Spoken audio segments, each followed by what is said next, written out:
What's more annoying than lights that don't work? Exactly, lights that don't work. I bought this Honda XL500S around 1.5 years ago. Just when I bought it, the lights already didn't work. So yeah, I never looked at it. I tried to fix it a couple of times, but without success. So we're gonna have a better attempt. But this time I will use ChatGPT to help my problems. And hopefully together we will fix the lights so it's working again. First I started with removing the chain cover. And then I took the left side cover off to get access to the main power supply, where all the power is coming from, which is called a stator. Now listen this. You will see 3 coils, and the one biggest coil is the power supply for the headlight and the rear light. And behind this case, actually on the case, it's the stator itself. So this is how I tested it. I put my multimeter on the beeping modus to see if it's grounding. And so you can hear it is. I put one pin from the multimeter on the end of the white cable and the other one on the coil itself. You don't actually need to remove your left engine case to check it. Just put one pin from the multimeter on the end of the main power supply, so the white one, and hold the other pin from the multimeter on the frame, which is the grounding. Then it should beep. My previous one didn't beep, so I knew it wasn't grounding and it wasn't working well. Then it was time to put everything back together.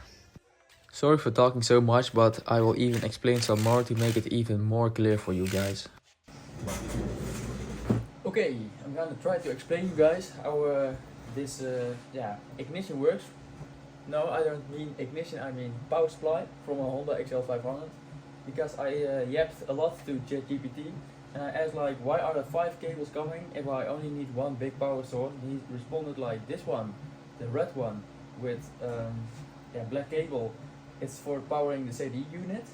Then you have a red/green one, it's for showing if the motorcycle is in neutral.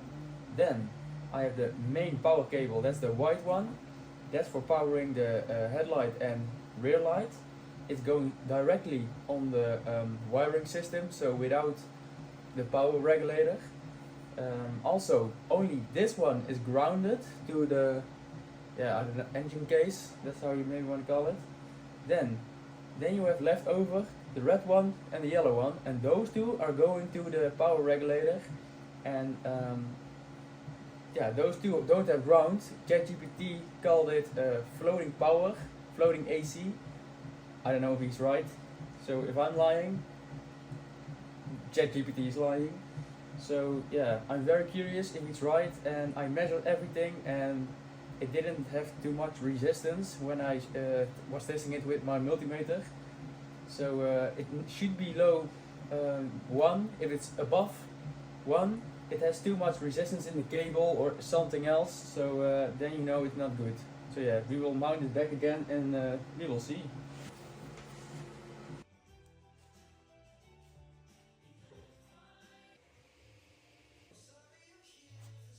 So after I put everything back, I double checked it, and if you can hear, it's working right.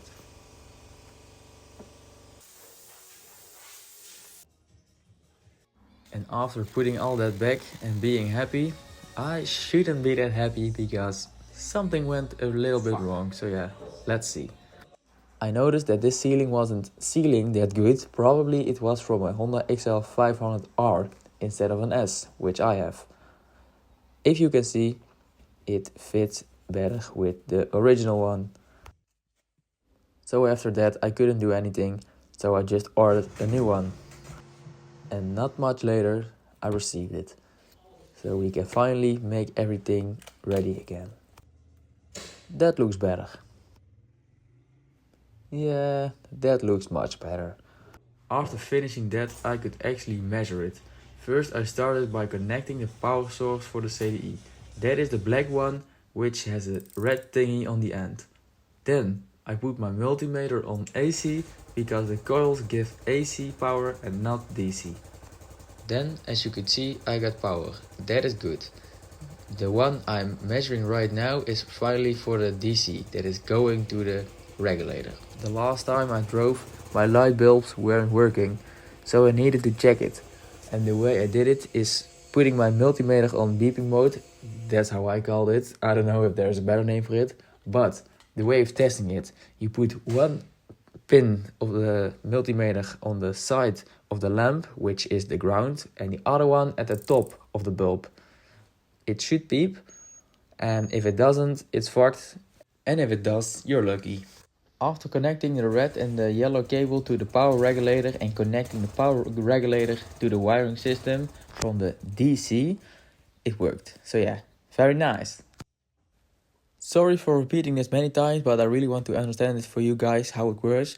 You have like two types of wirings. You have the AC and the DC. The AC is the big coil that ends with the white cable that I told you earlier. That's for feeding the headlight and the rear light. Then you have the two cables, the red one and the yellow one. Those are going to the power regulator, and the power regulator is also on a different wiring system that feeds the horn, blinkers and the rear brake light. So yeah, now if you know that, maybe you could sleep better or something. So yeah, I hope that makes you feel better. Then I took my freshly charged battery and put it on my motorcycle, which is getting powered by the power regulator. And sure, it did work. Nice bike, right?